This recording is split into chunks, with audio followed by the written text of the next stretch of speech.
لیکن یہ یاد رکھیے کہ موت کا مرحلہ اگرچہ مشکل ہے مگر اس سے اگلا مرحلہ تھوڑا اور مشکل ہے، اور وہ قبر کا مرحلہ ہے.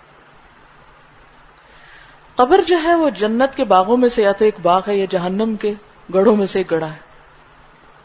بہت سے لوگ یہ کہتے ہیں کہ کیوں قبر، ابھی تو فیصلہ ہی نہیں ہوا تو قبر میں کیوں یہ پکڑ ہو گئی. ہاں فیصلہ تو بعد میں ہوگا، لیکن ہوتا یہ ہے کہ آپ جیسے کام کرتے ہیں، جیسا ٹکٹ لے کے جاتے ہیں، اسی کلاس کے ویٹنگ لاؤنج میں بیٹھتے ہیں. آپ ٹرین پہ جائیں تو آپ کو ویٹنگ لاؤنج کیسا ملے گا، آپ جہاز پہ سفر کریں اکانومی کلاس ہے تو کسی اور طرح کی جگہ پہ بیٹھیں گے، بزنس کلاس ہے تو CIP لاؤنج جو ہے وہ آپ کو بہتر سہولت فراہم کی جائے گی وہاں.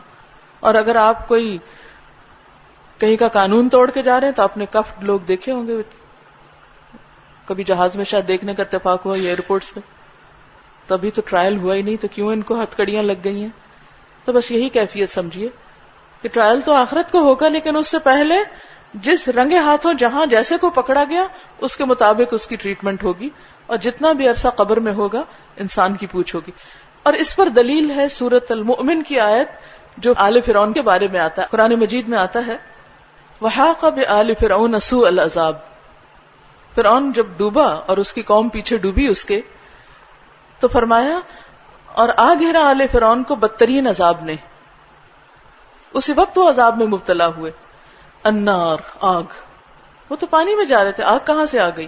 یعرضون علیہا غدوا وعشیا، پیش کیے جاتے ہیں اس پر صبح اور شام. ویوم تقوم الساعہ، اور جس دن قیامت قائم ہوگی اگلی زندگی میں کہا جائے گا ادخلوا آل فرعون اشد العذاب، داخل کرو فرعون کی آل کو شدید ترین عذاب میں.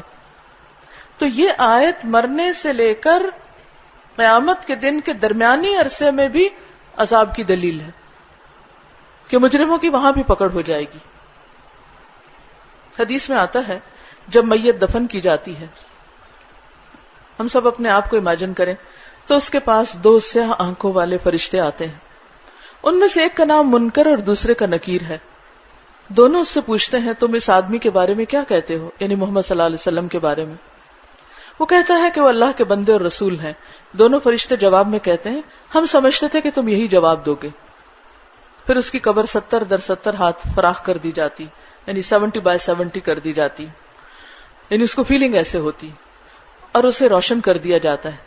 پھر بندے سے کہا جاتا ہے سو جاؤ. وہ کہتا ہے میں اپنے گھر والوں کے پاس واپس جا کر انہیں خبر دینا چاہتا ہوں کہ میرا انجام اچھا ہے. فرشتے جواب میں کہتے ہیں یہ ممکن نہیں، اب تم دلہن جیسی پرسکون نیند سو جاؤ جسے اس کے محبوب کے علاوہ کوئی نہیں جگاتا. یہاں تک کہ اللہ تعالیٰ اسے قبر سے اٹھائے گا، یعنی قیامت کے دن جب سور پھونکا جائے گا تو وہ سور کی آواز بھی ان کے لیے خوشگوار آواز ہو جائے گی.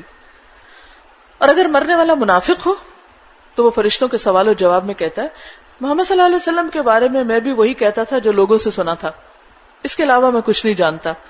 دونوں فرشتے کہتے ہیں ہمیں معلوم تھا تم یہی جواب دو گے. پھر زمین کو حکم دیا جاتا ہے تنگ ہو جا، چنانچہ وہ تنگ ہو جاتی ہے، اس کی پسلیاں ایک دوسرے میں گھس جاتی ہیں. منافق اپنی قبر میں قیامت تک اسی عذاب میں مبتلا رہتا ہے.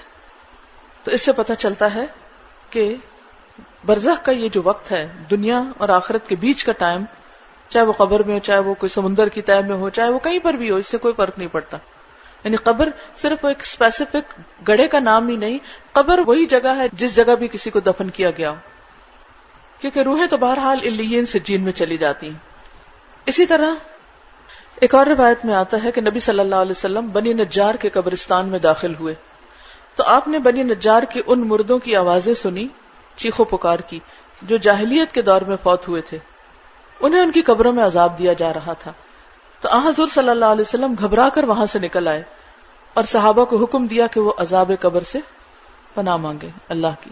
اسی طرح ابن مسعود کی روایت ہے رسول اللہ صلی اللہ علیہ وسلم نے فرمایا اگر مجھے یہ خطرہ نہ ہوتا کہ تم اپنے مردوں کو دفن کرنا چھوڑ دو گے تو میں اللہ سے دعا کرتا کہ تمہیں یہ عذاب قبر سنوا دیتا، تاکہ تم دنیا میں سن لیتے تو تمہیں پتہ چل جاتا کہ یہ کیا چیز ہے. یہ صحیح مسلم کی روایت ہے.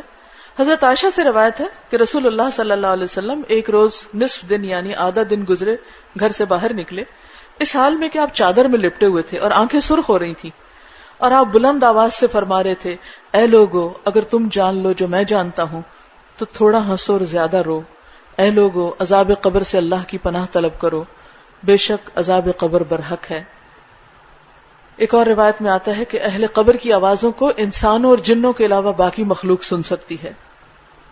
اسی طرح حضرت عائشہ کہتی ہیں کہ اللہ کے رسول صلی اللہ علیہ وسلم نے فرمایا قبر میں کافر کے پاس 2 سانپ بھیجے جاتے ہیں، ایک اس کے سر کی طرف آتا ہے اور دوسرا پاؤں کی طرف، اور اس کو بار بار ڈستے ہیں. تو بہرحال عذاب قبر کی جو بات ہے یہ پہلی امتوں میں بھی اس کا کانسیپٹ موجود تھا. اسی لیے نبی صلی اللہ علیہ وسلم نے دعا سکھائی ہے ہمیں جو ہر نماز کے بعد مانگنی چاہیے. اللہم انی اعوذ بک من عذاب القبر واعوذ بک من فتنة المسیح الدجال اللہم انی اعوذ بک من فتنة المحیا والممات اللہم انی اعوذ بک من المأثم والمغرم. اے اللہ بے شک میں تیری پناہ میں آتا ہوں عذاب قبر سے، اور تیری پناہ میں آتا ہوں مسیح الدجال کے فتنے سے، تیری پناہ میں آتا ہوں زندگی اور موت کے فتنے سے. اے اللہ یقیناً میں تیری پناہ میں آتا ہوں گناہ سے اور قرض سے. اسی طرح کچھ اور دعائیں بھی ہیں.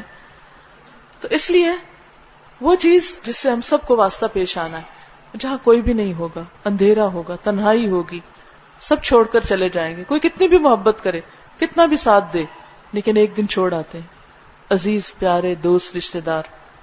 اس تنہائی کے اوقات کو یاد کیا کریں، رات کے اندھیروں میں، تنہائی کے اوقات میں، اور پھر اس وقت ان اچھے اچھے کاموں کے بارے میں سوچیں جو کل وہاں پر فائدہ دینے والے ہیں. کیونکہ انسان کا جب حساب ہوگا تو اس کی نماز، اس کا صدقہ، اس کا قرآن، اس کی باقی جو نیکیاں ہیں وہ دائیں بائیں آگے پیچھے آ جائیں گی اور اس کے بچاؤ کا ذریعہ بنیں گی، وہ اس کو کور کر لیں گی جب باقی سب ساتھ چھوڑ جائیں گے. تو اللہ تعالیٰ سے دعا ہے کہ وہ ہمیں عمل کی توفیق عطا فرمائے.